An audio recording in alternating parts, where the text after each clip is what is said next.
Start a program in 5 minutes.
A very good morning to one and all present here.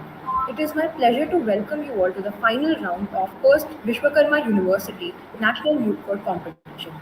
Moot Court competitions are organized by legal institutions as well as law colleges all around the world to expose law students to the practical aspects of the legal profession.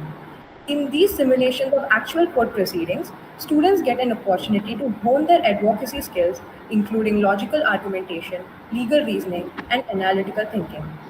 The finalists, after being qualified in the preliminary and semi-final rounds, have conducted on the 30th of March, have put in great efforts over the past few weeks to present their final arguments in front of our esteemed judges. So, without further ado, I would like to introduce our judges. Our first judge for today is Ms. Payal Chatterjee, a partner in the dispute resolution and white collar crime practice group at Trilegal. Ma'am has over 13 years of experience in handling complex investigation, high-stake arbitrations, and commercial disputes.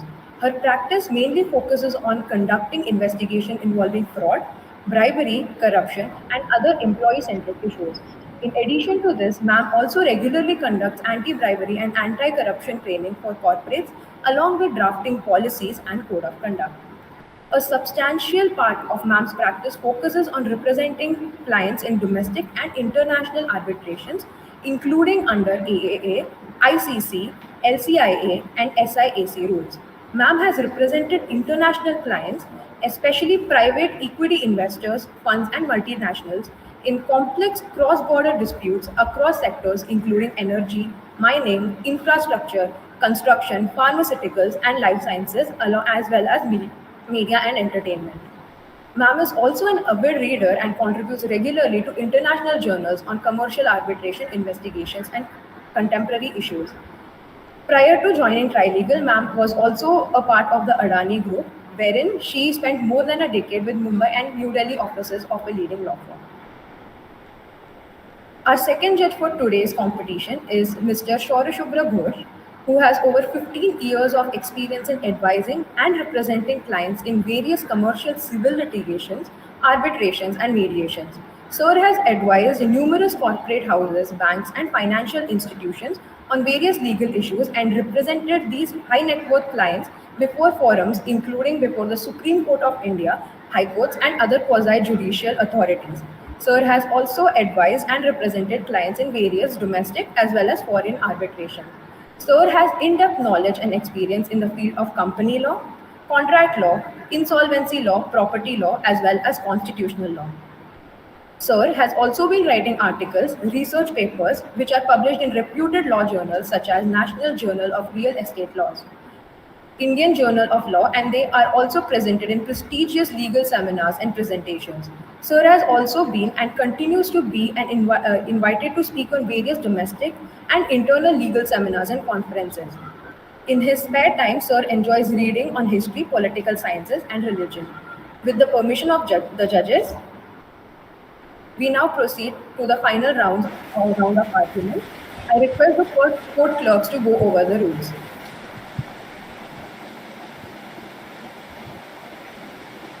Good morning and a warm welcome to all.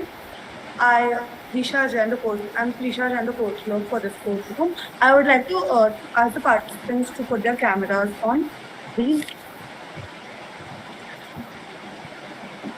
So team 03 is representing the practitioners and team 04 is representing the respondents. The courtroom is under close supervision of Professor Shruti. Teams are requested to not disclose the names of the institution they are representing as well as their own names. Each team will get 30 minutes to present their cases. Each speaker should speak for a minimum of 12 minutes, 12.5 minutes. This time includes the time for rebuttal and surgical. However, the maximum time taken for rebuttal and rebuttal should be a maximum of 5 minutes. Teams are requested to let me know the distribution of time priorly.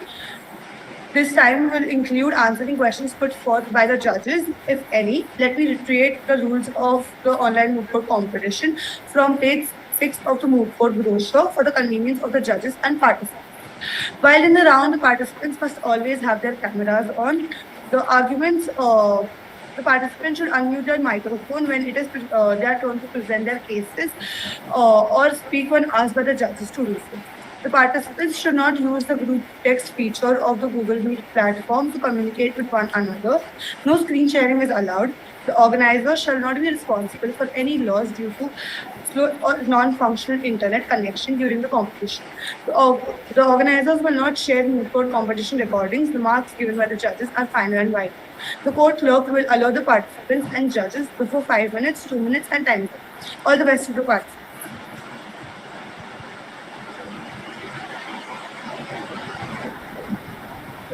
Greetings to the bench. The counsel acknowledges the gracious presence of the bench. However, for the sake of brevity of the proceedings, seek the kind consent to collectively address the bench as your leadership and your lordship.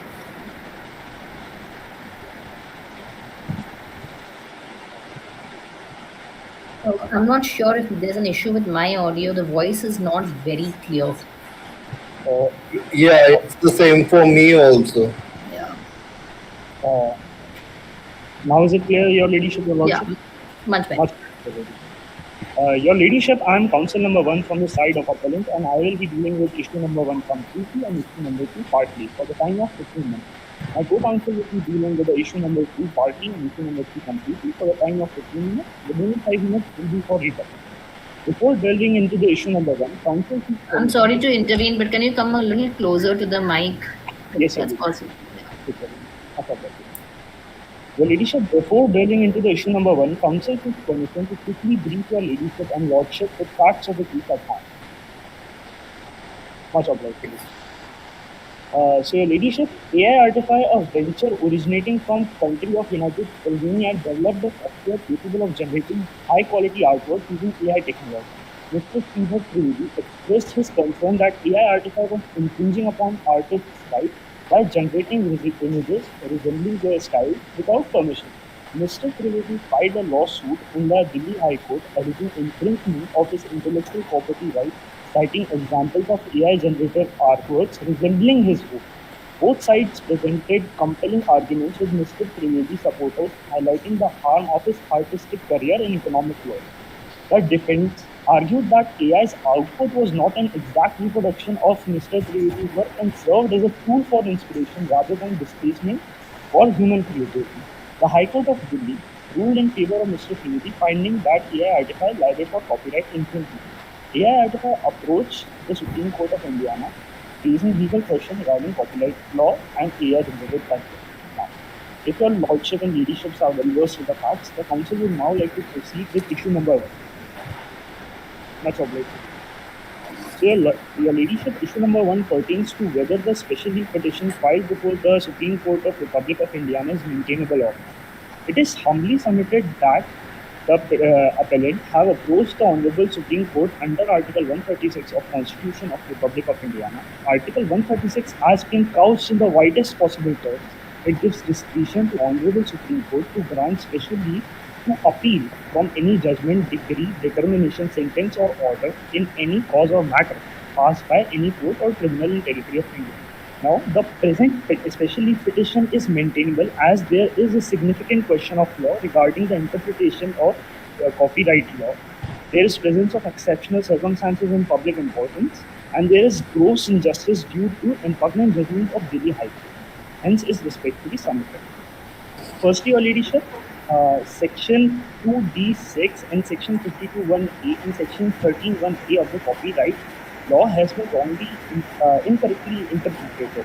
As per Section 2D6 of copyright, it is contended that the content generated with assistance of AI artifact combining both human creativity and forms provided to artificial intelligence qualifies as original work, and the user qualifies as a copyright owner. But the same has been wrongly interpreted. Secondly, it is contended that under Section 52 of Copyright Act, using of copyright work for criticism, review, or parody is fair use, and the nature of output generated by AI being transformative in different characters serves as a different purpose than prior. Same has been wrongfully interpreted as well. As well as Section 13 has also been wrongfully interpreted. Secondly, there has been grave injustice done by High Court. It is submitted that the High Court's decision appears to have been based on superficial understanding of these issues. This lack of judicial scrutiny and in-depth evaluation of evidence and legal arguments has led to a grave injustice against AI artifact. The High Court's judgment has also unjustly tarnished the reputation of AI artifact by portraying AI artifact as an infringing entity without a thorough examination of facts and legal nuances. The High Court has perpetuated misconception about AI technology. This unjust portrayal not only damages AI artifact's reputation but also undermines the broader AI technology sector, stifling innovation and progress in AI research and development. Thirdly, Your Leadership and Godship, there is matter of public importance and exceptional circumstances. It is submitted that the legal battle between AI artifact and Sridhar Trivedi carries immense public importance due to its far-reaching implications for technological innovation and creative industries. As AI continues to permeate various sectors, including art, the case undergoes the pressing need to address the complex challenges and controversies surrounding AI-related content and intellectual property. Hence, it is imperative that the Honorable Supreme Court carefully considers the complexities involved and delivers a ruling that upholds the principles of justice, fairness, and progress. Now, if your lordships are satisfied with the issue number one, the council will all like to move to issue number two. Sorry to interrupt, but Yeah. could speaker one please again tell your distribution of time as you were not clear first? Speaker number one will be speaking for 15 minutes. Okay, Council, let's go back on this argument with respect to the maintainability of the petition, right? First, of just summarizing what you have mentioned, the reason for you're going into the issue that it's maintainable because there is a substantial question of law which needs to be argued over here. Yes, sir. For that aspect, you have gone into the provisions of the Copyright Act. Yes, sir. And according to you, you have defined what an author constitutes and how this usage of the artwork, which is created by Mr. Trivedi, amounts to a fair usage under the copyright laws. Yes, sir. On the first aspect, with respect to the fact that the provision itself says that it could be something which is computer generated itself, Yes, sir. right? Can you explain us with a few precedents where it has been allowed? What are the precedents which say that in case of computer generated as well, it would amount to an authorship? Secondly, could you also tell us how, with respect to how it is a fair usage under copyright law? Explain us with precedents. Your Leadership, computer generated content with respect to statutes only under section 2D6 is eligible to be copyrighted in itself. Are there any precedents for the same where the courts have ruled on it? Regarding AI, Your Leadership, there has been none, but there has been this ongoing case regarding AI rather. But what we are contending is not joint ownership. We are contending that AI artifact being a tool is a mere tool for users to harness their creativity for creation of original artworks. But there is a usage of Mr. Trivedi's paintings. Is there an admission to that effect that that is being used? Yes, Your Leadership, it has been used to train our data sets, and the purpose of usage is entirely different than that of Mr. Trivedi. And there are no precedents where usage of such artwork has been considered to be fair use in the past? In regards to AI, in Indian jurisprudence, there has been none. Are there anything in other jurisdictions as well? Have you looked into those aspects? Yes, your leadership. Not pertaining to AI, but in the case of Authors Guild versus Google, the training of data sets by Google for the purpose of uh, use of copyrighted books by Google for the purpose of training their data sets was allowed by the court of US. If your lordship, if your lordship may wish to quote or satisfy the issue, I would like to read this. You can continue. Much obliged, your lordship. So, your lordship and ladyship, issue number 2 pertains to whether there is an infringement to copyright of Mr. Trivedi by AI Artify under Indian Copyright Act. Now, this issue majorly answers two questions. Firstly, whether the use of arts for training of AI platform amount to infringement. Secondly, whether there is an infringement to Mr. Sridhar Trivedi's copyright by AI generated content. Now, firstly, it is contended that AI does not infringe upon Mr. Trivedi's intellectual property rights as it serves as a tool for users to develop their original artistic vision, as has been conveyed to your ladyship. The understanding the workings of generative AI is crucial to grasp the legal issues at hand. Generative AI does not create content from scratch but relies on existing data and users' input to generate outputs, making it a collaborative process between AI and human. AI Artify's contention is that if the contention revolves around that feeding massive data sets into AI model, which then processes user input and predict desired output. The data used for training AI models is sourced from various sources, including the internet, and the same also raises concerns about copyright protection. But the core argument revolves around the transformative nature of AI content and its alignment with fair use principle under Section 52 of Copyright Act. AI artifact outputs are transformative, serving purpose as criticism or review, thus exempting them from copyright infringement claims. Now, in the case of Chancellors, Master and Scholars, the University of Oxford versus Narendra Publishing House, that is mentioned on page number 18 of the memorial, if your leadership and lordship wishes to that. It is the review has been defined by Oxford Dictionary as view, inspect, or examination second time or again in context of mathematical work. A review could involve re-examination on the subject in that sense that the defendants revisiting the question and assisting the student in solving it. Similarly, the use of the original artworks in training the data sets amounts to review of that copyrighted work, and what is generated has been increased to the originality and creativity of the users. Fair dealing provisions allow the use of copyrighted work for criticism or review without the need for consent from copyright owner.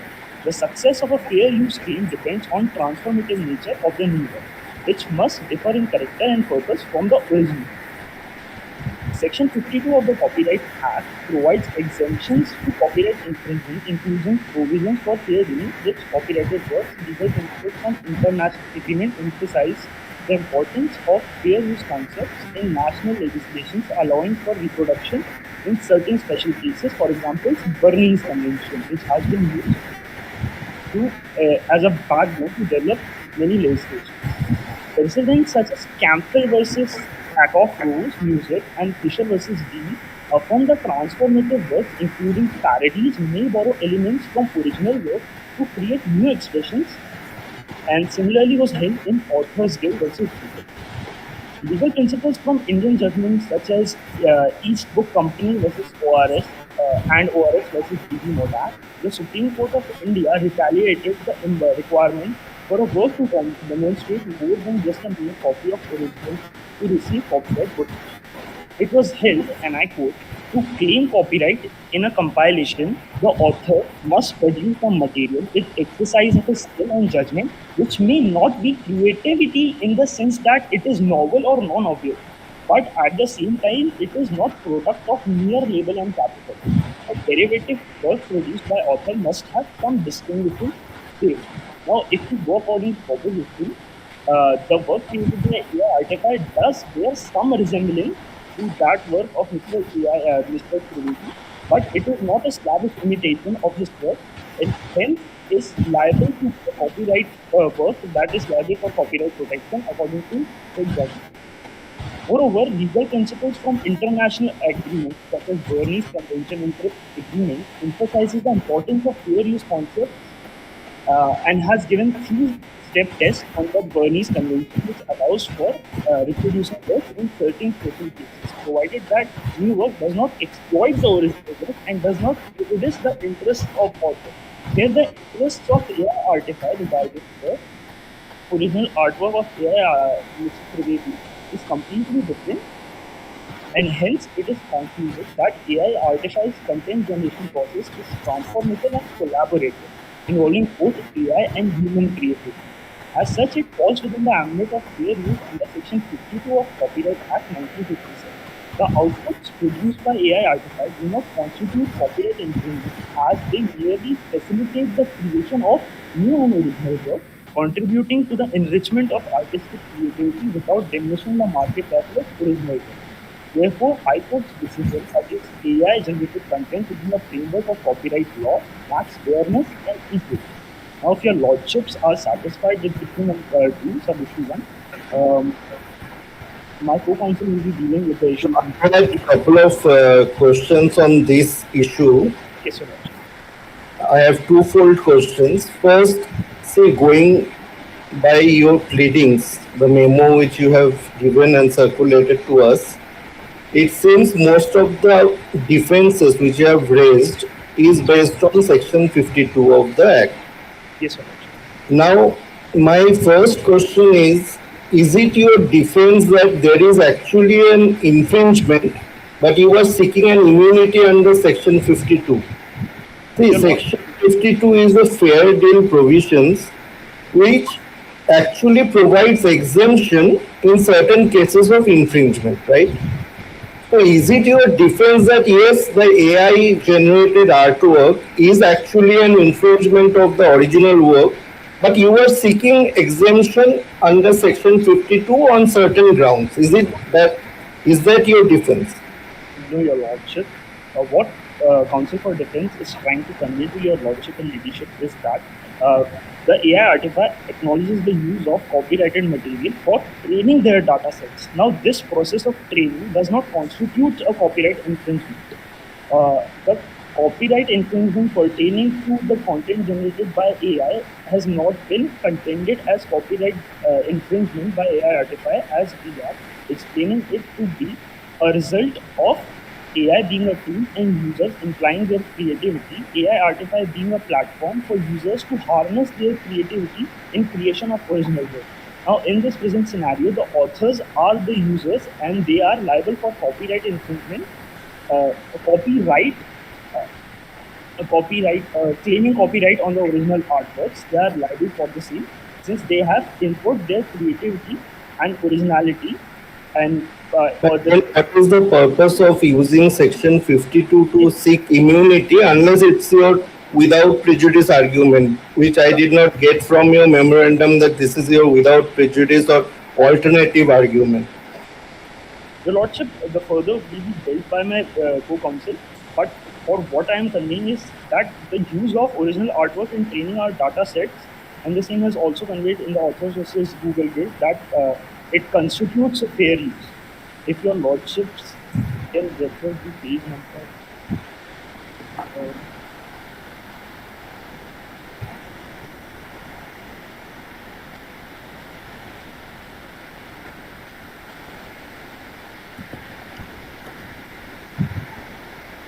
Anyways, you can come back with the relevant portion of the pleading, otherwise you will be eating into your co-panelist time.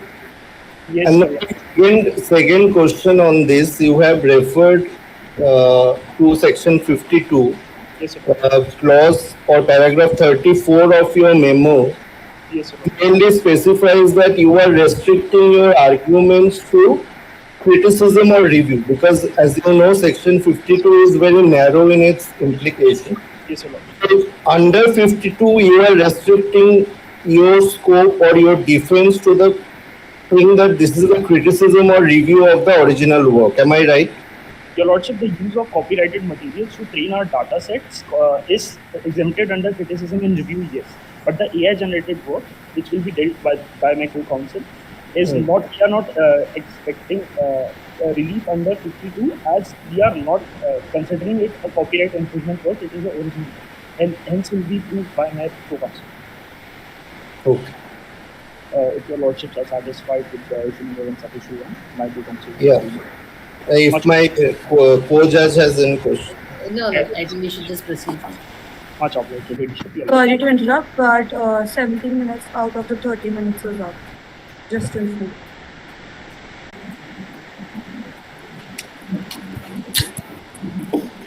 Greetings of the day to the Honorable Bench. If it may please the court, the counsel would like to begin with the submissions.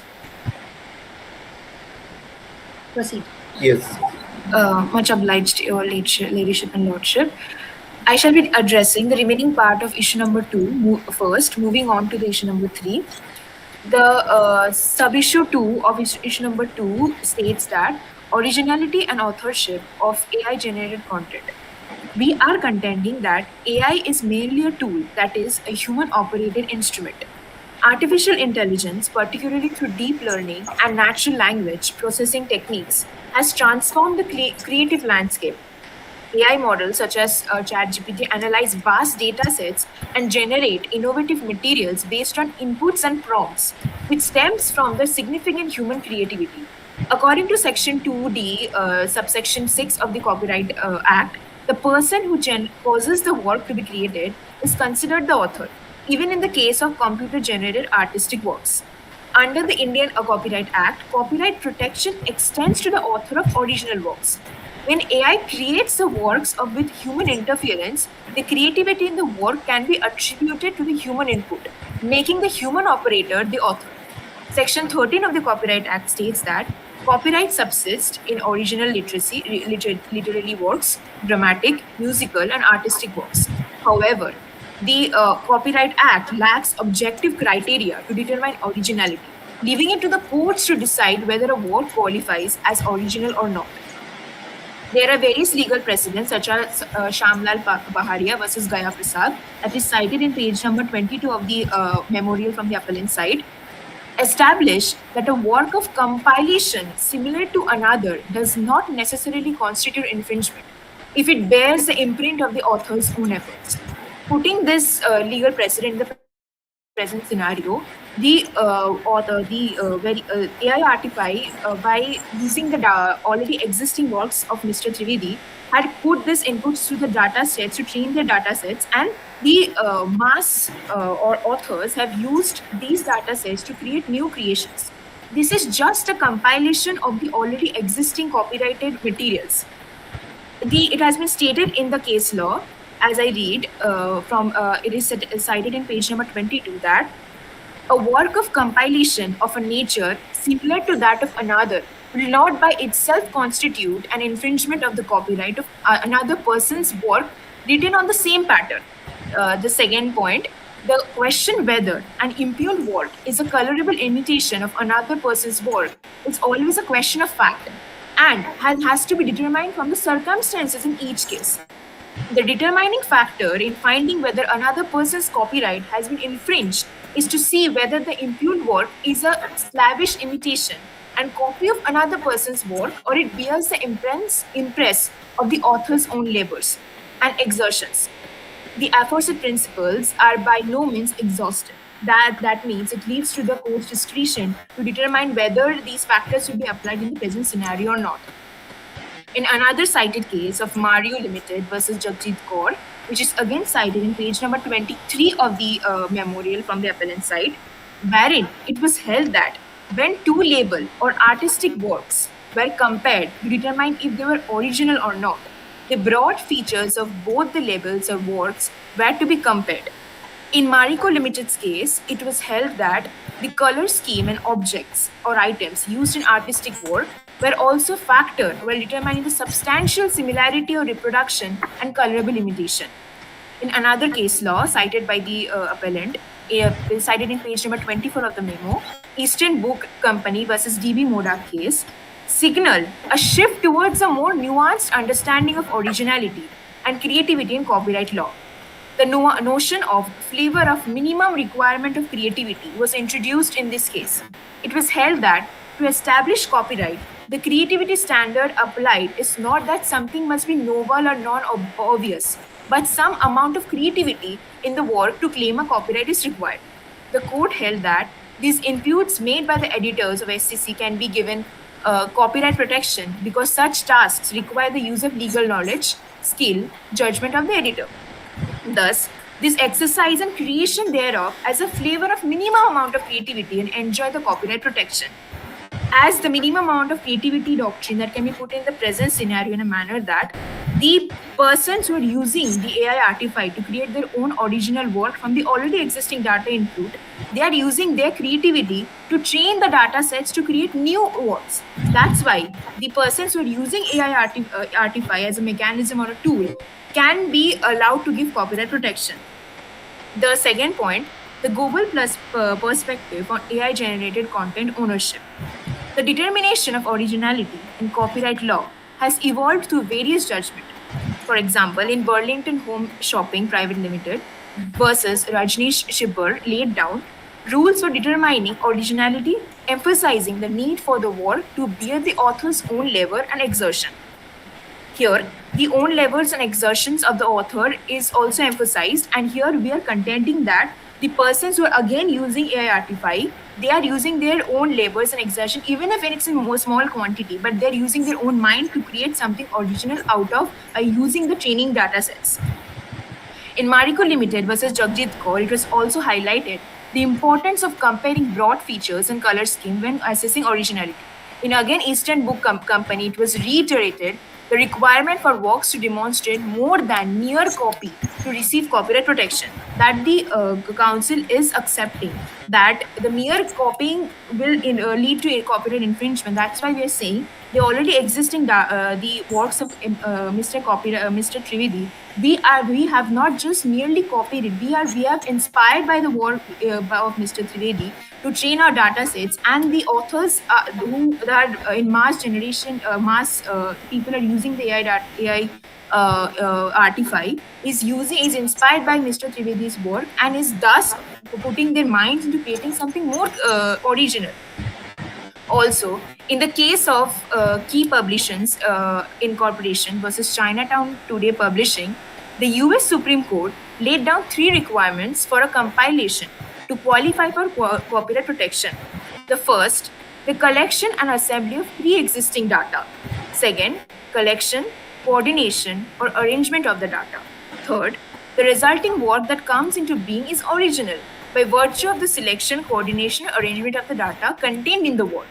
Thus, these 3 steps qualifies the AI artifact that the AI artifact has not done any infringement in the copyright protection of Mr. Trivedi. These principles imply that AI-generated work is eligible for copyright protection and must involve significant human creativity and input. If AI artifact assist users in creating original artwork by leveraging AI technology as an assistant, it qualifies for copyright protection. Thus, concluding this from side of the council in conclusion of the second issue, considering the above cited authorities and arguments, it is concluded that AI artifact serves as a tool that aids human creativity in creating original content. The human operator utilizes the AI artifact, qualifies as an author under Section 2D subclause 6 of the Copyright Act, and resultant artwork qualifies as an original creation under Section 30. The shift from the sweat of brow doctrine to the modicum of creativity standard reflects a transition in the copyright jurisprudence even in India, emphasizing the importance of creativity over just mere effort. AI artifact, by facilitating the creation of the original artwork with human input, respects artist copyright while enriching the creative landscape. Therefore, interpretations and applications of copyright law should acknowledge the significant human creativity involved in creating original content with the assistance of AI. If your lordships and ladyship are satisfied with issue number 2, the council would like to move to issue number 3. Sorry to interrupt, but you're only left with 3 minutes of time for out of 30. I could not hear. Can you? You're only left with 3 minutes of time with out of the 30 Oh, given. okay. Thank you. If I may ask for from the Lordship and Ladyship for extension, if I could not complete issue 3, is that for 1 or 2 minutes? Is that granted? Yeah, go ahead. Thank you. Much obliged, Your Ladyship.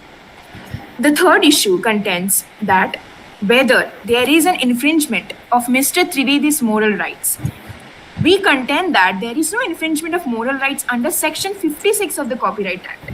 It is submitted that AI Artify operates within the scope of fair dealing permitted by the Copyright Act, enabling users to create original artwork while incorporating their unique creativity. Consequently, Mr. Trivedi's moral rights are not infringed due to the transformative nature of AI generated artwork. Instances of moral rights infringement typically involve unauthorized utilization of an author's work without consent, failure to acknowledge the author, or action that compromise the author's reputation or dignity. Section 57 provides moral rights, including the right to claim authorship of the work and the right to restrain any prejudicial acts regarding the work. No infringement of Mr. Trivedi's moral right exists under 57, as AI generated artwork incorporates human creativity and aligns with the principle of fair dealing that is already constituted under Section 52 of the Copyright Act. Therefore, AI Artify has a right to utilize Mr. Trivedi's work as an inspiration for training AI and providing a platform for the users to create their original art pieces. Mr. Trivedi holds no moral rights over the AI generated original artwork as it represents a distinctive creative endeavor not solely reliant on his contributions. AI Artify subscription model does not infringe the dissemination rights of Mr. Trivedi. The subscription charges imposed by AI Artify are justified and do not impede Mr. Trivedi's dissemination rights, the economic right to monetize his work. The platform serves as a tool for users to exercise their creativity independently with charges for access to the service, not the sale of Mr. Trivedi's paintings. AI Artify subscription model does not infringe upon Mr. Trivedi's rights as it facilitates independent creativity without competing with or affecting the sale of painting. This has been reiterated by the Co-Counsel 1 and Co-Counsel 2.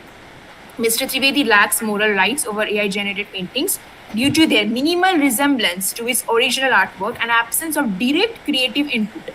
Therefore, the subscription model of AI Artify does not infringe upon his rights. Concluding, therefore, it is evident that AI-generated artwork produced on the platform like AI Artify does not infringe Mr. Trivedi's right. And in conclusion, the interpretation and application of moral rights in the context of AI-generated artworks should recognize the balance between protecting the rights of original creators and fostering innovation and creativity in emerging technological problems. The Council will like to move for the prayer, if it's granted. Just one legal question I had Yes, Your Lordship. to the second speaker. My question is, even if there is a license given for copyright and there cannot be an infringement of that copyright because of the license being given, even in that circumstances, can a copyright owner ask for breach of moral rights under Section 57? Your Lordship, answering to the question, the license which could have been asked for merely copying the already existing documents, but we are not we have not seek license from the Mr. Trivedi because we have just merely got inspired by the work and we have just trained our data sets to create something unique and the users are using the data sets to create something more unique. So there lies a need for us to go and ask for license because the authors that are creating new objects, a new creation from AI Artify are in mass scale. So using a license for in this situation creates a huge erroneous situation because the AI Artify is a data set that is collecting a huge amount of data that is already available online. So we are just merely using the resemblance and getting inspired by Mr. Trivedi's work. We have trained our data sets. If it may please the Lordship and Ladyship, can the Council continue with the prayer? Before you move to the prayer, let's just go back to your issue 2, where you started your arguments with respect to talking about referring to certain judgments and AI merely being a tool, right? And you're discussing about the originality and authorship of a particular Yes, product. Yes, Ladyship. So let's just go back and understand what are your main submissions. Firstly, you agree to the fact that the paintings, there are paintings which you're taking inspiration from. The tool is taking inspiration from, but there is a human element which is involved, Yes, which Ladyship. is creating that new product in place or the new.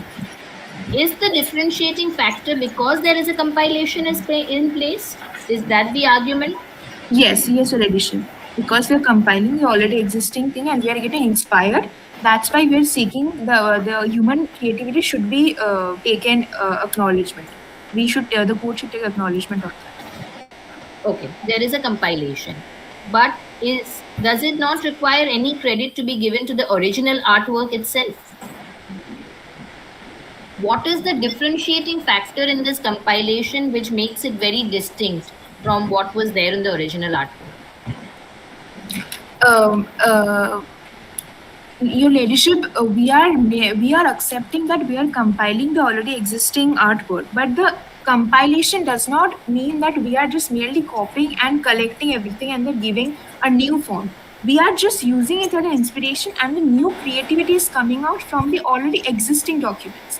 We are not saying that we are just merely compiling or copying the existing works of Mr. Trivedi.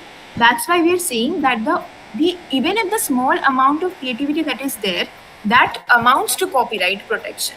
It has been mentioned in have been cited by the council in many of the case laws, where it has been stated that, like the modicum of creativity has been recognized by Indian jurisprudence also, that even if there lies small amount of creativity, that applies for copyright protection.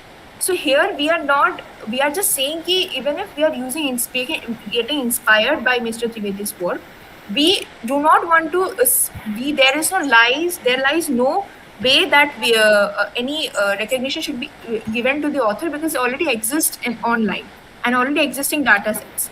So we are just asking for copyright protection for the authors itself that are using our data sets.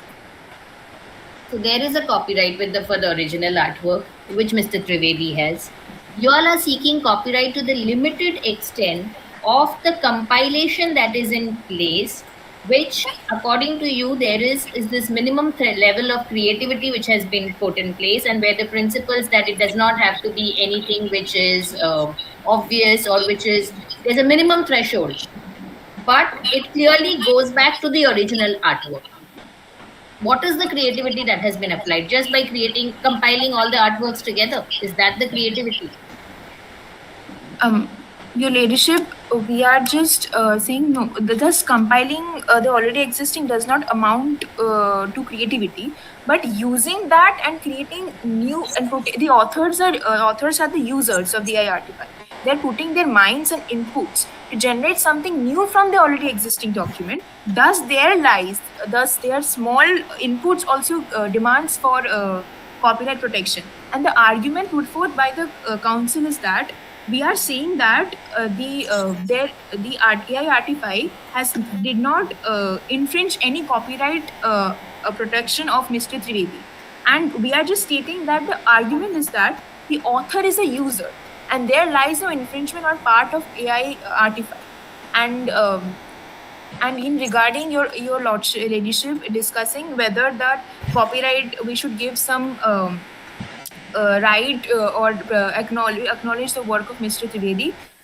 We as council, we are just contending the infringement of or that is placed on our behalf, and we leave it for the courts to discuss in this scenario whether there lies any protection towards Mr. Trivedi's work. We are just contending that since we have been alleged that we are infringing the works of Mr. Trivedi, we are saying that the author is a user, and hence they are creating something new from the already existing work, and there lies no copyright infringement on our behalf, on AI Artify's behalf. No problem. Much obliged, Your Ladyship. The council move forward with the prayer.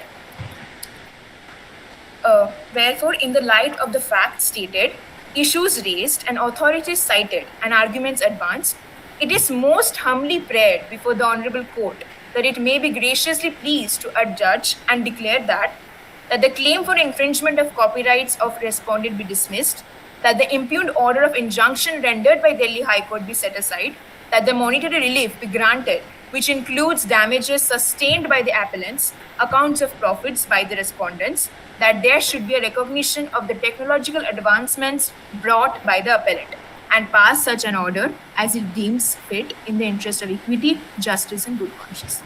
It was an honor arguing before the Honorable Judge. Thank you, Lordship and Lordship. Thank you, Council. Thank you.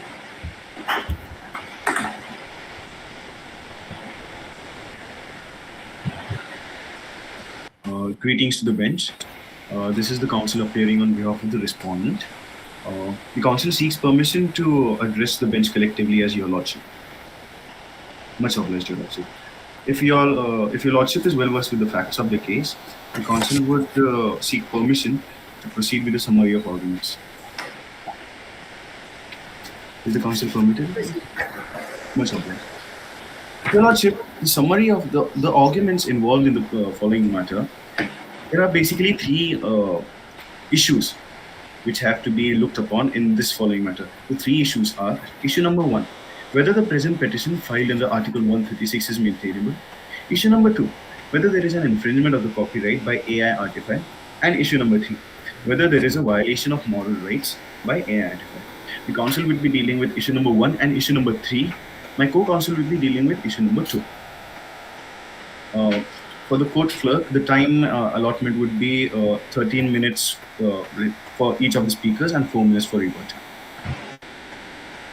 The council now seeks permission to proceed with the arguments advanced. Your Lordship. Yes. Issue number 1, whether the petition filed under Article 136 is maintainable.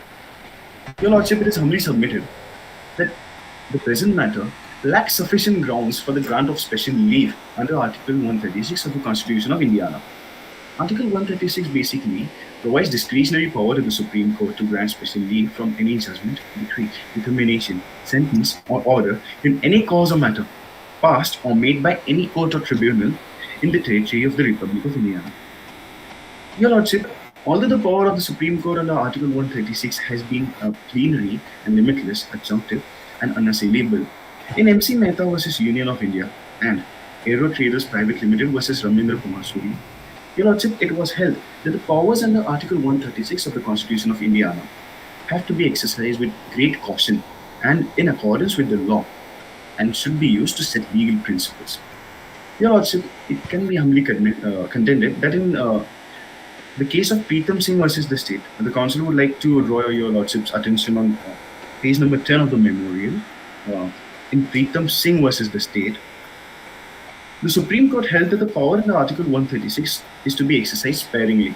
Generally speaking, this court will not grant special leave unless it is shown that exceptional and special circumstances do exist, that substantial and grave injustice has been done, and that the case in question presents features of sufficient gravity to warrant a review of the decision appealed against. Your Lordship, there are specific grounds, there are certain grounds which have to be fulfilled. They are considered to be the core fundamentals for for a petition under Article 136 to be maintainable.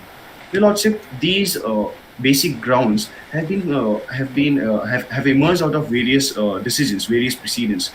So the basic grounds for a petition under Article 136 to be maintainable in the court are: 1, when the tribunal ostensibly fails to exercise its patent jurisdiction. This was held in the case of Chief Administrator cum Joint Secretary of Government of India versus D.C. Das.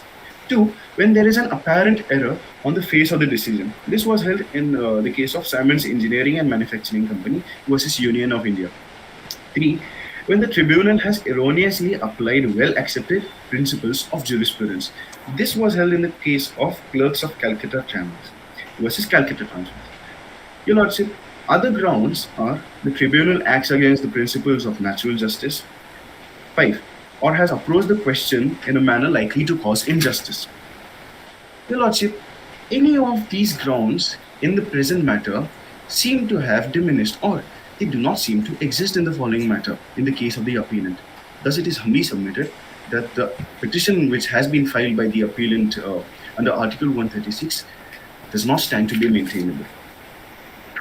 Your Lordship, it is humbly submitted this petition, which has been filed by the appellant, is frivolous and does not warrant any review under special leave petition under Article 136. Your Lordship, the present petition filed by AI Artifact does lack merit and fails to raise substantial questions of law or public importance, which would warrant the attention of your Honorable Court under Article 136. The High Court at Delhi has already issued its ruling against the petitioner on similar grounds, indicating the lack of legal basis for the following claim which has been done by the appellant. It appears that the petitioner's motive behind filing this petition was to seek publicity rather than to address genuine legal concerns.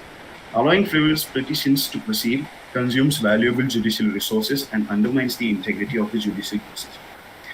Your Lordship, the Supreme Court has consistently faced the problem of special leave petition, the privilege of special leave petition being misused. The same is in the case of the following matter, Your Lordship and Ladyship. The backlog of cases has ironically vitiates the actual objective of the article. The wastage of court's time leads to unnecessary delay in conclusion.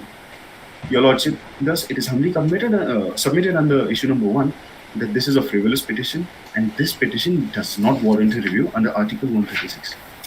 Also, Your Lordship, this being an infringement of copyright, which my co-counsel will be dealing with in issue number 2, but Your Lordship, this petition has one more ground to not stand maintainable. This is ex terpi causa non oritur actio.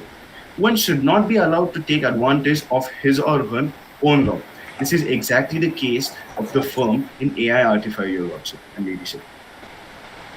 The firm AI Artify has infringed the copyrights of the respondent, and hence the company itself is at fault. The firm itself is at fault, and it should not be allowed to take advantage of its own. That is all under issue number 1, Your Lordship. The council now seeks permission. Council, I have one question. Just go through your memo at page 10. Page 10, Your Lordship. Okay. 5 clause 5.1. Have it? Page number 10, Your Lordship. Yes, 10. Yes. You have it? Yes, I do have page number 10. On page number 10, Your Lordship. Just see clause 5.1. Right, okay. Yes. It says that Article 136 is maintainable when the lower court does not have patent jurisdiction, right? Ostensibly fails to exercise its patent jurisdiction. Now, you had approached Delhi High Court and filed a suit. Yes, Your Lordship. Now, considering the fact that AI Artify is incorporated outside state of Indiana, tell me under which jurisdiction or under which law you had approached Delhi High Court. Because if you cannot convince this court that you did not have the jurisdiction or you did not have the locus to approach Delhi High Court, then we'll have to apply our mind and allow this special leave petition. So you tell me or tell us under which law you had filed the suit in Delhi High Court, considering the fact that respondent is incorporated outside India. Yes, Your Lordship. To answer that question, the respondent in the Delhi High Court, when the respondent was a petitioner, we had approached the Delhi High Court under the Copyrights Act, and there are special circumstances in which the courts in India do have jurisdiction over outside companies. The provisions of Copyright Act allows you to file a case in India against a party which is incorporated outside India. See, normally under Code of Civil Procedure, you need to file a suit at the place where defendant is situated. Now you are filing a case in Delhi High Court against a defendant which is situated outside India. Which provisions of Copyright Act allows that? Your Lordship, the Council believes that under Section 51 of the Copyrights Act, where there was an infringement, Mr. Trivedi. Which section? Under Section 51, there was an infringement, Your Lordship, and thus we approached the Delhi High Court under Section 51, infringement of a copyright, Your Lordship. Okay, continue. Much obliged, Your Lordship. The Council now seeks permission to proceed with issue number 3. Is the Council permitted, Your Lordship? Much obliged. Issue number 3. Whether there is a violation of moral rights by AI artifact. Your Lordship, moral rights are basically personal rights that show a relationship between the creator and his work. In French, they are called droit moral. Moral rights, Your Lordship, do not derive any direct financial benefit to the author of the work, but they help to avoid modification or alteration of the content. Moral rights, thus, Your Lordship, help to preserve the integrity of the work of the author. Your Lordship, according to Section 17 of the Copyrights Act, it states that only persons can be authors. Usually, the definition of person is restricted to individuals, but entities such as companies can be assigned copyright by a limited period. So, Your Lordship, if it is taken into consideration, if AI is not a legal person, it is not a natural person, nor is it a legal or a natural person. AI ceases to be a person under Section 11 of the IPC as it has been defined. If we take another dimension of AI artifact being a firm, there is no contract or an agreement between the author, Mr. Trivedi, and AI artifact that under Section 17, AI artifact could have had authorship of the following work which has been generated, and the work shares similar substantial similarities between the two. Thus, Your Lordship, it is humbly contended that submitted that there is no authorship of AI artifact in the following matter, and thus it is an infringement. Your Lordship, the Council would like to draw Your Lordship's attention on page number 23 of the memorial, in the case of Bajaj Auto versus TVS Motors Company Limited. In this case, Your Lordship, the doctrine of pith and marrow has emerged. This doctrine is also called the doctrine of equivalence. This doctrine applies to situations where, despite there is no apparent literal infringement being committed, still an infringement occurs due to the product or process infringing the patent has a structure or performs a function that is very similar and analogous to an element already being claimed in a patented invention, and thereby performs the same things in the same way as the patented element and achieves the same result. Your Lordship, in the following matter, the paintings of Mr. Trivedi had been given acknowledgement by the state. He had been given various awards for his artistic career. It clarifies the situation how there has been a copyright, there has been a right of Mr. Trivedi over his paintings. Your Lordship, here, if we go through the doctrine of pith and marrow, there are substantial similarities between the paintings that are created using AI artifact and that of Mr. Trivedi. These images had been circulated online, and Mr. Trivedi had come across these exact images, to which these similarities amount to an infringement of copyright. Thus, Your Lordship and Ladyships, there is a moral right violation due to the actions of the AI artifact as a firm, and hence the Council humbly pleads that AI artifact has infringed upon the moral rights as well, has violated the moral rights of the appellant as well. So, Council, is the argument that there is not a literal infringement, but you're applying this principle and you're saying that there has been sort of some similarity and analogous to what it is actually there, and therefore you're claiming for infringement, but not a literal infringement under the Copyright Act? No, Your Ladyship. There is a literal infringement under the Copyright Act, but if the opposite counsel does contend that there is no literal infringement, there is this judicial precedent um, to So is clarify this the your thing. alternate argument? Yes, Your Ladyship. This is an alternate. Opinion. The council would like to proceed. Your Ladyship. The council Yes. would like to draw your lordship's attention on page number 24. Uh, in the case of Sri Venkatesh films, it was held that copying of the film constitute making of another film that fundamentally or substantially resembles the original film. The court observed that where, in the opinion of the viewer, a film shows substantial similarity with the other film, there is copyright infringement. In the following matter, Your Lordship and Ladyship, there are substantial similarities between the paintings of Mr. Trivedi and that which are made and replicated using AI artifact, and Now, that of the respondent. just pause for a minute. You Yes, have Your Lordship. you have read this judgment of Venkatesh. Just read the judgment over this, It which was is held. which is R.G. Anand's case, which is just before this judgment, Yes, right? Your Lordship. Yes, Your If, Lordship. if you read the extracted portion of this judgment, which you have extracted, it says that if after reading or watching the work, a viewer is certain, so the primacy is given to a viewer to determine whether there is a replication of work or not. This is not for Mr. Trivedi to decide and judge whether his work has been replicated or not. This is a view which Supreme Court has taken in R.G. Anand's case, as you have reproduced in this paragraph, right? Your Lordship, we would like to take. No, let me finish the Yes. question. Now, as far as the Moot case is concerned, we have been told that Mr. Trivedi himself has gone ahead, written a blog to the effect that his work has been replicated.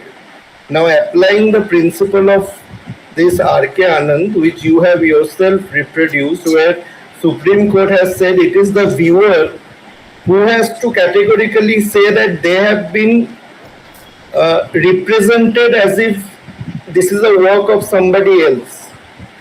So, Yes, Your Lordship. primacy is given to the viewer to determine whether there is a similarity in work or not. This is not for Mr. Trivedi to decide. So, how do you harmonize this thing? How do you harmonize the principle of R.K. Anand to your case? Yes, Your Lordship. In this case, if Your Lordship is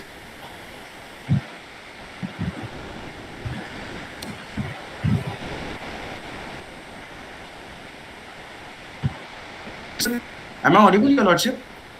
Yes. Yes. In this case, primacy was given to the viewer.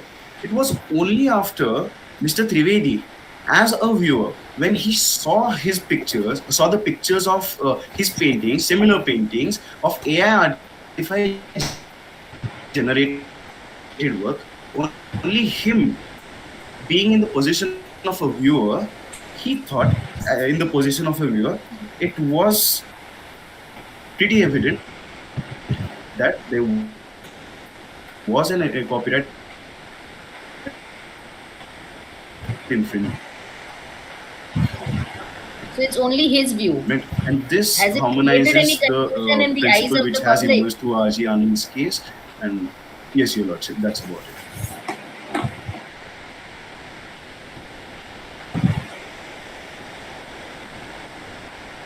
If Your Lordship, your Ladyship, to answer that question, whose paintings were taken on the internet, and them being as viewers thought this to be a copyright infringement, Your Ladyship.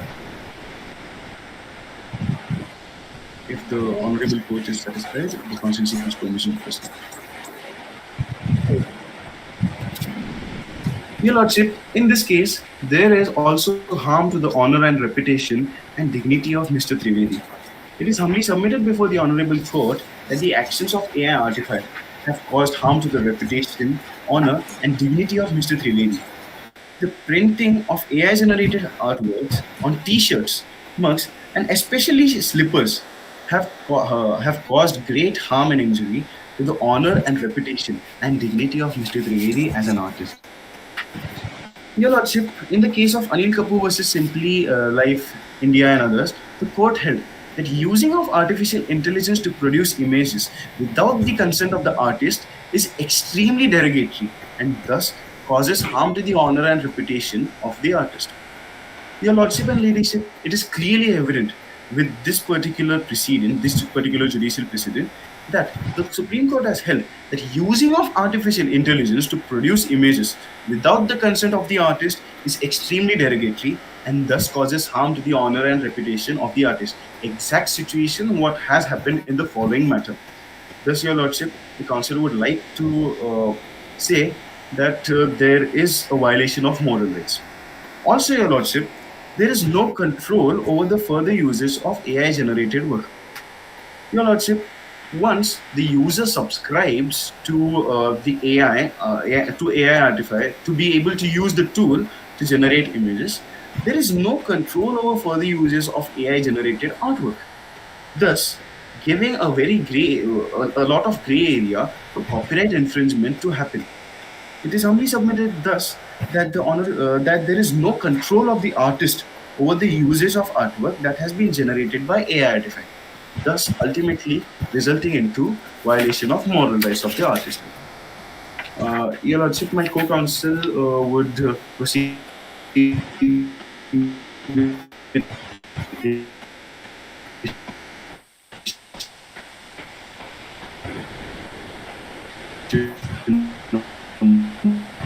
Now seeks permission to proceed There's with the a second slight issue. issue with Your the Lordship, the audio. second issue is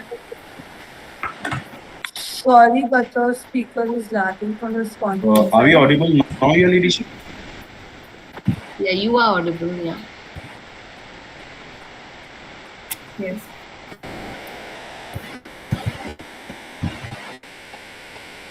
Yes.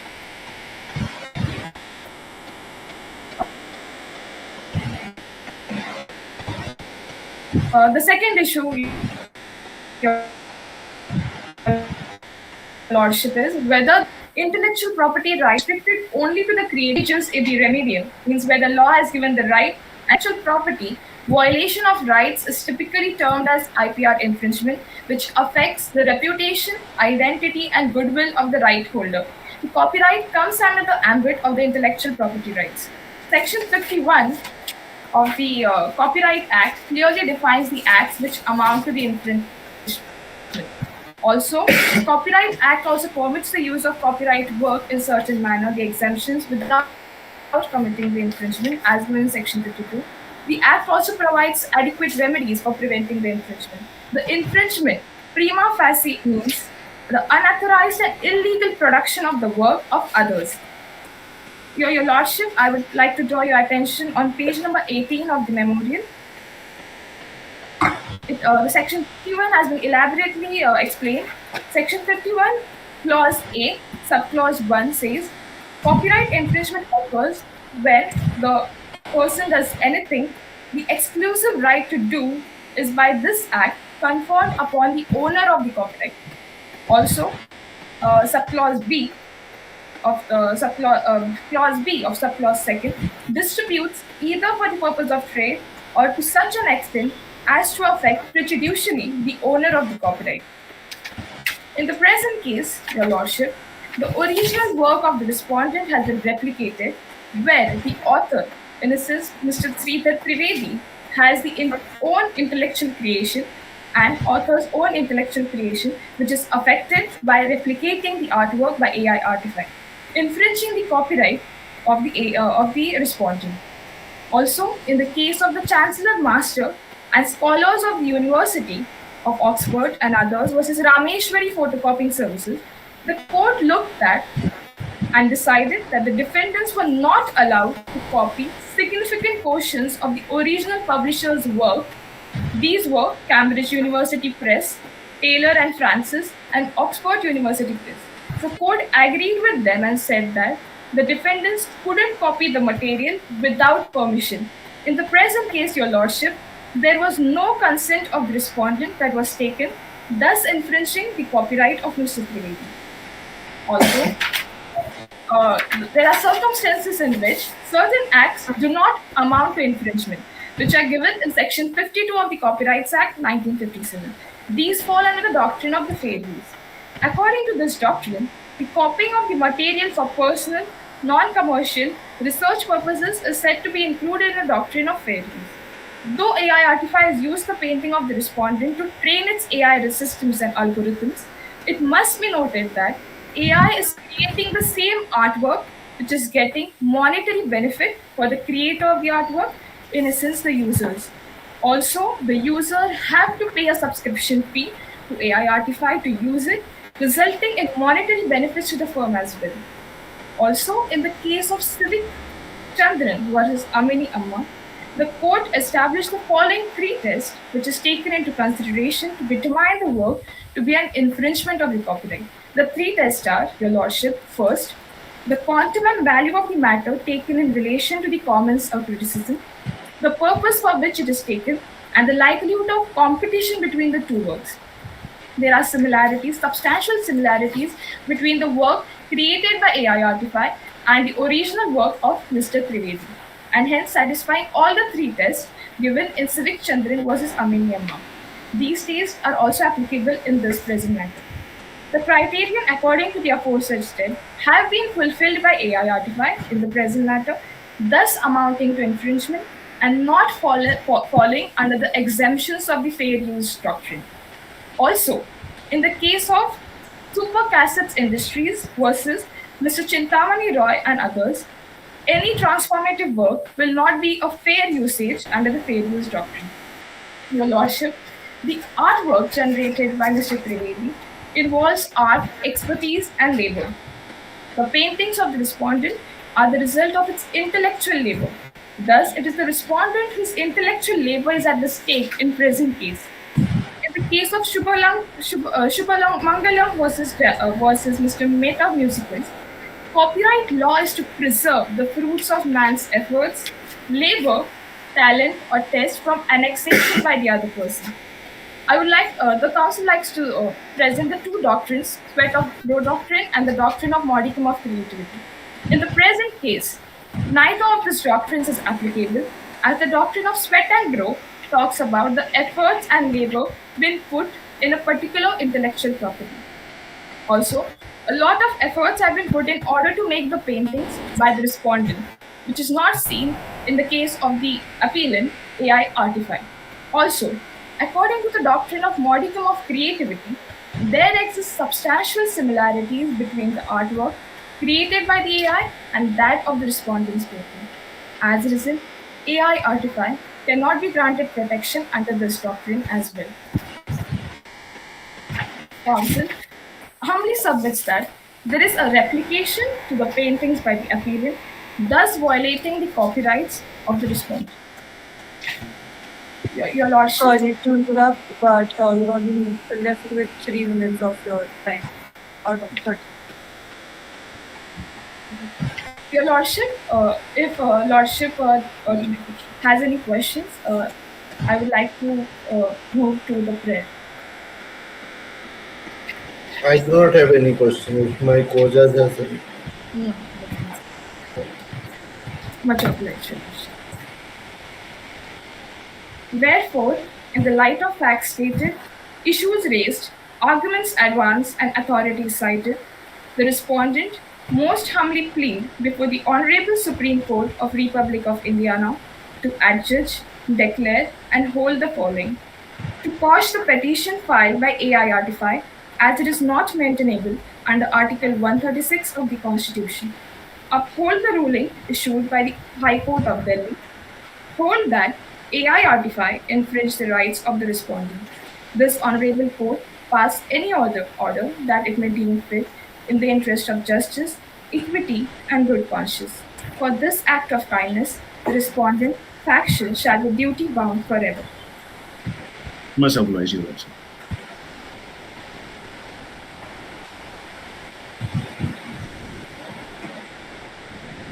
The judge's comment, we would like to move to the early button.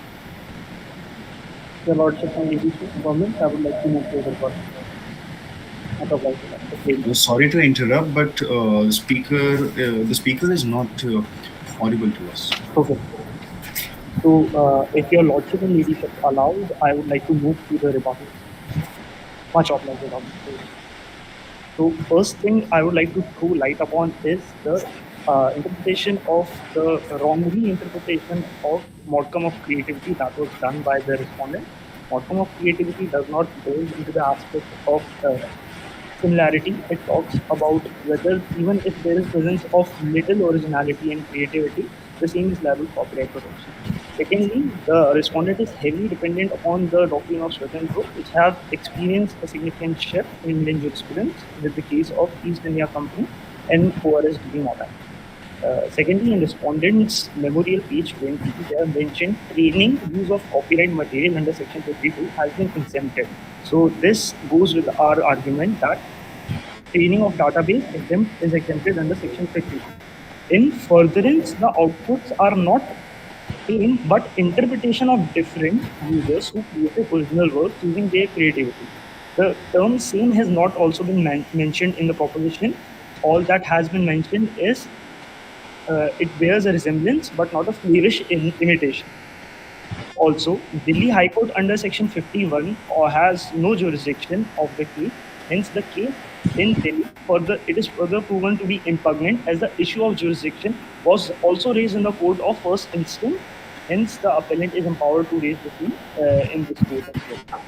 Also, the legal maxim ex turnapi causa non obter acto is not actable as the council has not done any wrong that has been proved. Appellant has approached the fixed court to seek justice for the same. Next, Mr. Trivedi, in capacity of a viewer, is bound to support his own case. Here lies a conflict of interest, as that makes this statement inadmissible in view of appellant. Next, in the case of Simply Life versus Anil Kapoor, is regarding deepfake and raises concerns regarding right to privacy. The factor of originality or transformation has not been raised in that case, as the mere use of someone's face in your content amounts to copyright infringement, which is not squarely applicable to this situation. Also, in the case of Sunil Chandra case that was raised, AI Artify is merely presenting users with a platform. So that they are merely providing users with a platform, and there has been no monetary gain. All monetary gain is with respect to gaining of all monetary gain is with respect to providing a platform to the users so that they can harness creativity.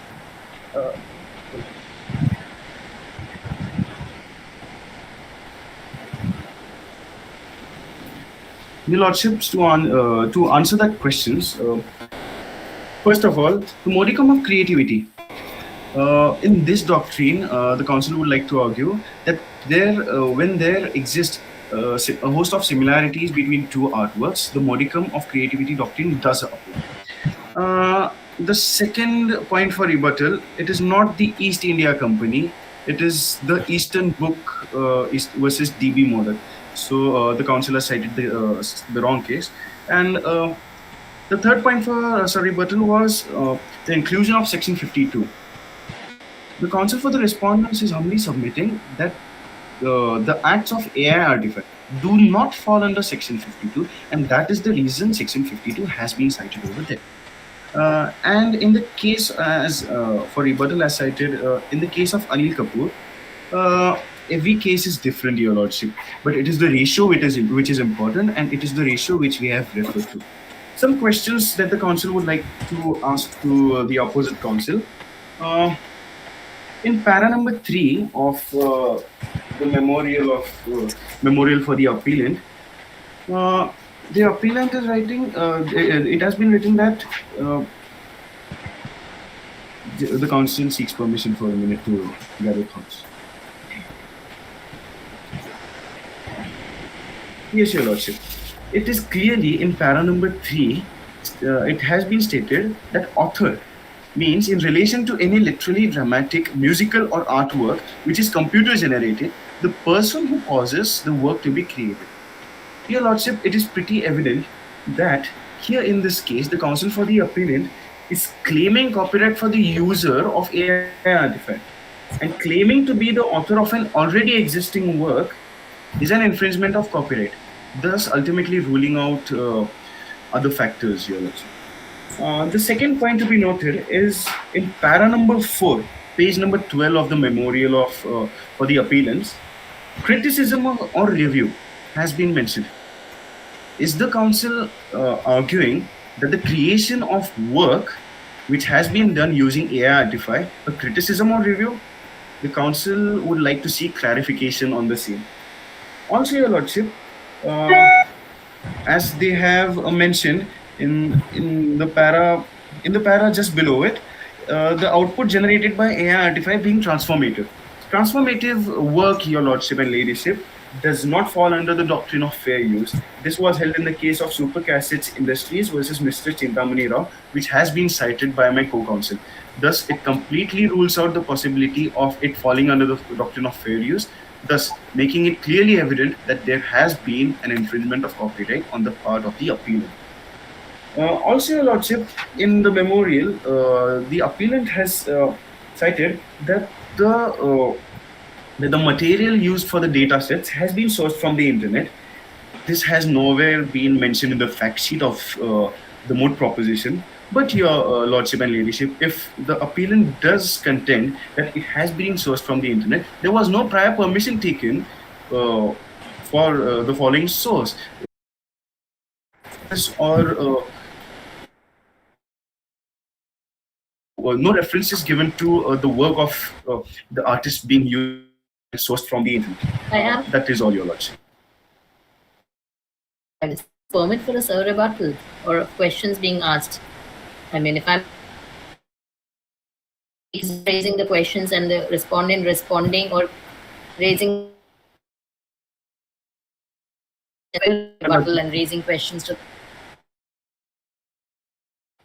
Your Lordship, the respondent has already answered to the questions of that's a the separate appellant. thing. That's why I'm clarifying with the organizers and the court clerk.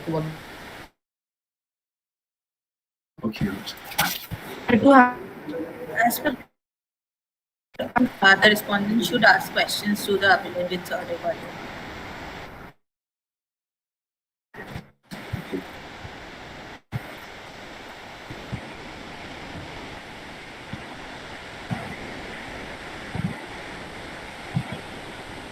Are there any questions the judges would like to ask?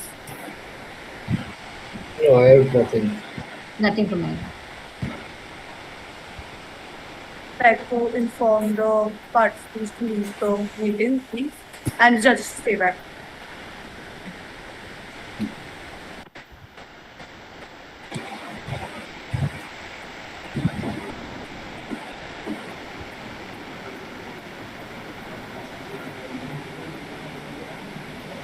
I think all the participants left. Yeah. Only one clarification I had, you had circulated one Excel sheet for the markings, 20 points for each speaker, or it's for, 20 points for each speaker. so it's 100 points for each speaker, right? Yes. So total 400 points. Yes. And is there separate marking for the memorials which has happened already? Yes, that has happened already. Okay. So that is more marks to be given for memorials from our It is side. given in the preliminary rounds. For quarterfinals and finals, these marks are not. It's a clear winner and lose. So Payal, I leave it to you to start. I mean, whatever your views is. I think to begin with, I think my first feedback was everybody I felt was just reading from the memorial. That's not the idea of a moot court to begin with. The idea is to summarize your arguments and say what the crux is. And I think one of the points which my co-judge mentioned I think correctly is it an alternate argument, or are you assuming but not consenting? If that has been accepted, then we go to a next stage where you are saying what your argument is. I think the structuring of it itself when you're presenting in a moot court, I think it's way more important. So from a presentation perspective, I think that's one thing. The second aspect is one is the law, but then applying that law to your particular factual situation, how it is applicable in your case, or how it's different from what is there already in the precedents, and how you're distinguishing it from the judicial precedents. I think these are aspects which I think the presenters, when they are presenting it, more than just telling me separately what the provision of law is and what the judgments are, but how it's applicable in their particular factual scenario. I think these were the two main feedback I actually had for the participants. No, I agree with it. I think we have to decide who is bad and who is worse. So, uh, but frankly speaking, is I have noted down some of my observations on individual speakers, how they have presented their case. And frankly, on the response part, I was not too happy because the kind of questions that was being asked, there was no correlation to the answers as such, either from my co-judge's questions and from my questions also. So I was a little disappointed with the response to the questions part. Organization also, I had observed that one of the teams had lack of internet access. I mean, those things should have been taken care of if they are representing a particular university. Time management, I think both the teams were almost equal. I mean, I have nothing to differentiate on that time management part. Organization, I would think that the respondents were clearly worse in terms of how they were organizing themselves. Response to questions, again, I did not find too much differentiation between both petitioner and respondent, subject to what Payal says, of course. Presentation wise, I thought the first team was little better, especially on the memorandum, because that's why I was quite keen on giving my remarks on memorials, because I thought the petitioner's memorials is quite, I mean, in terms of parity, I think the petitioner's memorials was much better in terms of quality and the way they have been drafted. So since I cannot give any marks on the memorials, I would like to at least share that observation in one of the criterias of knowledge or application of law. Uh, so my vote would go for petitioner on knowledge and application of law, and rest three criterias, I think both the teams are more or less even, except organization. Organization, again, respondent lacks a bit. So my Yeah, I think I totally concur with you before. I mean, you're going to conclude also. I think the vote from my end is also for the petition. yeah. So we'll give our respective numberings. I think we are aligned with the view that petitioner must win. Yeah. Thank you so much.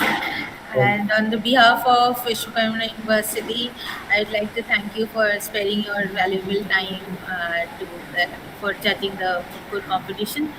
And I mean, we are also pleased to be invited. I talk for myself and also for Payal. This is indeed a privilege to be called upon to judge any moot court competition. So I'm thankful for it. Payal can. I agree. Completely our pleasure. I think it just takes us back to our law school days as well when we did moots. And I think mooting is something, I think everyone who's participating and people who are judging as well, it's always been a passion for everyone who does moots. yes, Thank you so much for inviting us. I just had one question. Come back? We have to come back right now, or what is the next question? I'm just asking that later on sometime we can meet in person for maybe a guest lecture or maybe a conference. We'll be happy to come. I'll be happy to come. I don't want to always speak on behalf of Payal. She's been busy with her work, but I'll be happy to come. So I just wanted to check one thing. Who do we mail back the answer mark sheets to? You can mail to Professor Divyanshu Priyadarshi. Understood. Would you be available to join the validatory function? What time is it? We can start in another half an hour. I'll have to step out. I have a Oh, lunch. okay. Sorry. I thought one of the agenda was also talking to the participants if that can be excused. I don't know whether that is required now. No, it is not required. Yeah. Just So I think then we can be excused. We'll just Yeah. send out the email with the mark sheet. okay. Okay. Thank you so If much. anything else is required, you can always get in touch with us. Sure. Okay. Thank you so Thanks, much. Payal. Thanks for your Nice meeting you. nice Thank you so meeting. much. Okay. Thank you. Bye bye. Thank you. Bye.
Hello.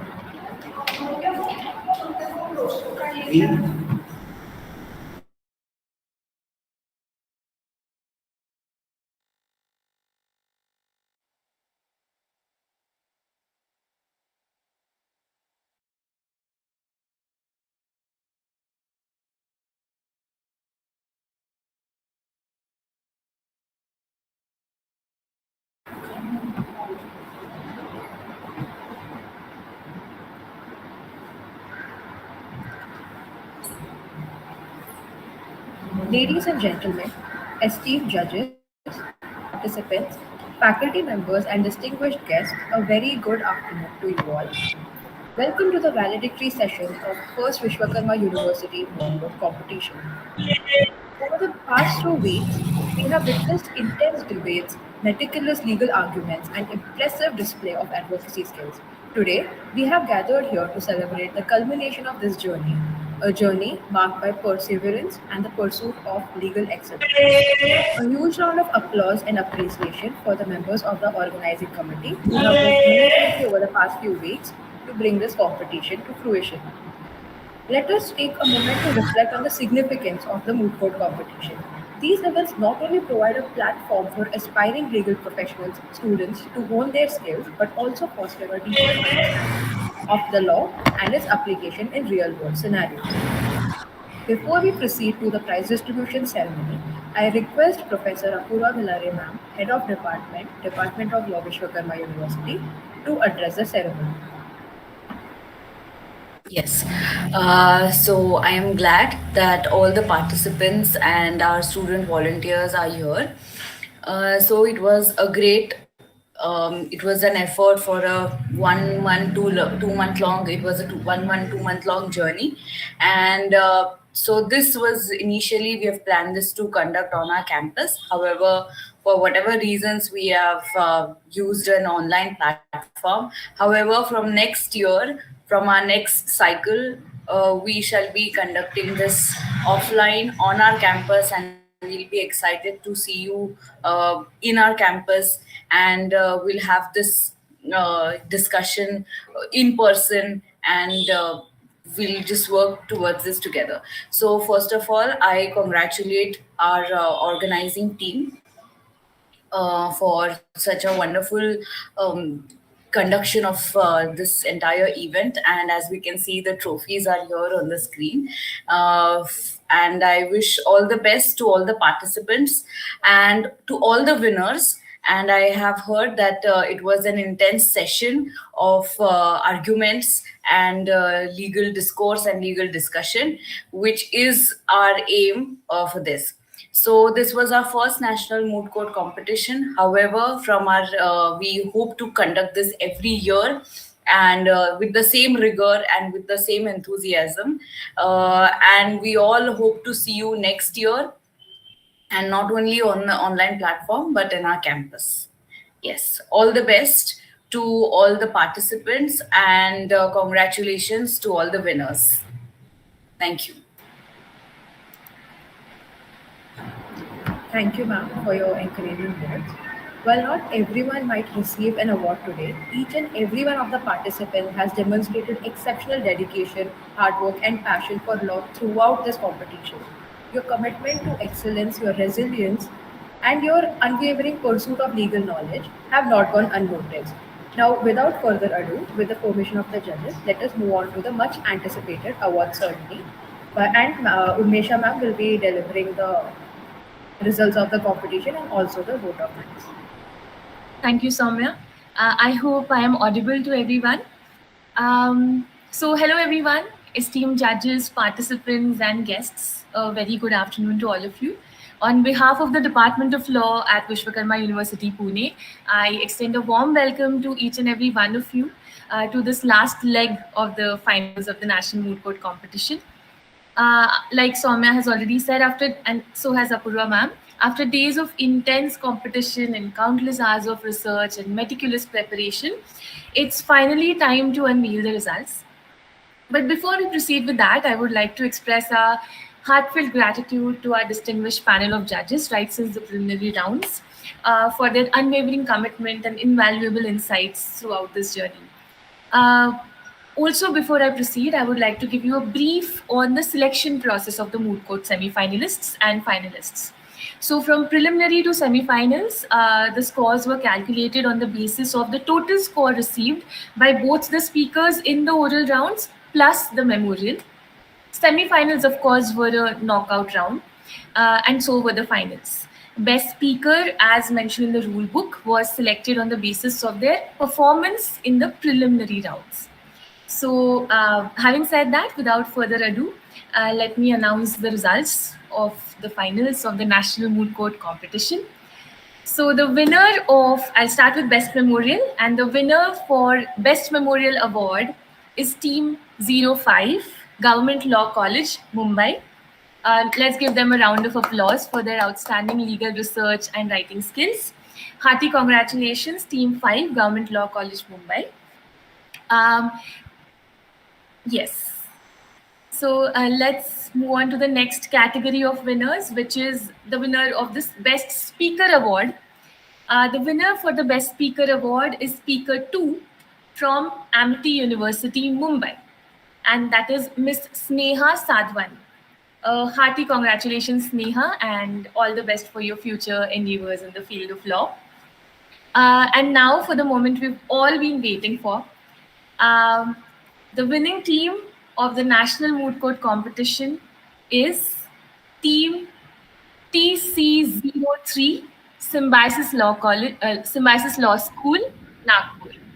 A hearty congratulations to the winning team, and that gets us to the runners-up. A hearty congratulations to the runners-up team as well.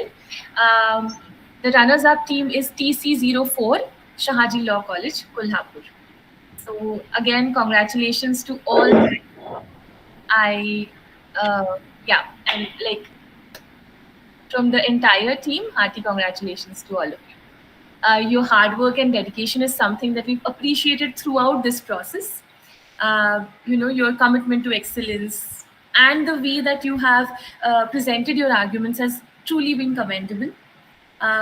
We hope to see you again next year, like Apurva ma'am said, for another exciting edition of the National Moot Court competition. Thank you very much.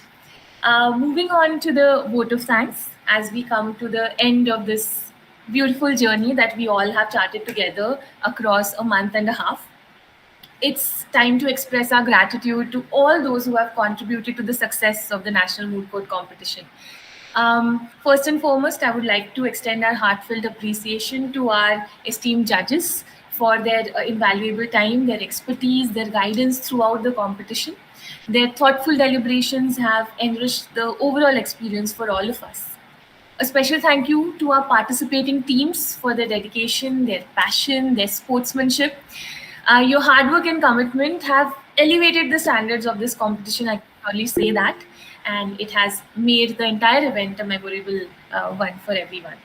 I would also like to extend our gratitude to the faculty members, to the coordinators for the event, Professor Divyanshu, Professor Shruti, our staff, the rest of the faculty members of the Department of Law, our Dean and HOD, Professor Apurva ma'am, the student members of the Moot Court Committee, and the volunteers who have worked tirelessly behind the scenes to ensure the smooth execution of this event.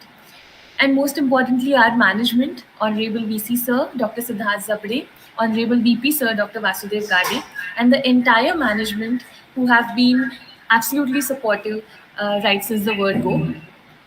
Your support has been instrumental in making this competition a resounding one. Just give me a moment. This seems to be a technical issue. Just give me 1 second.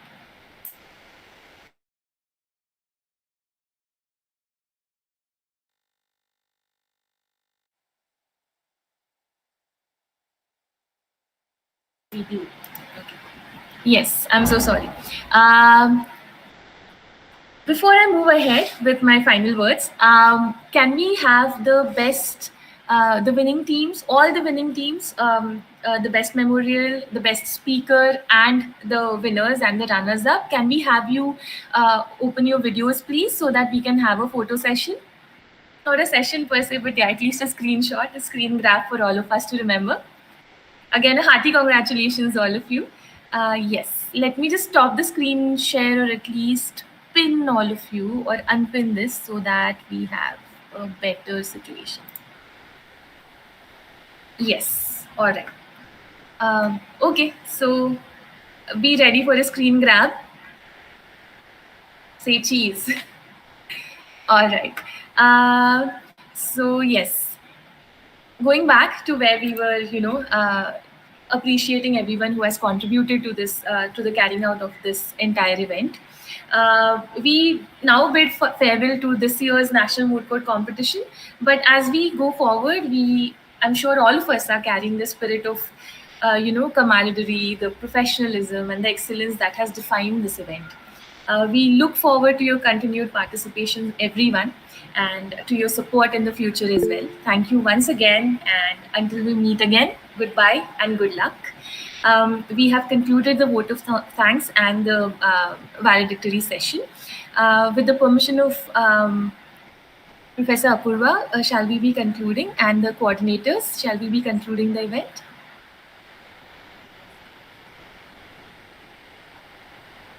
Yes, if we've had our screen grabs and if we've had our congratulatory messages, we can conclude the event now.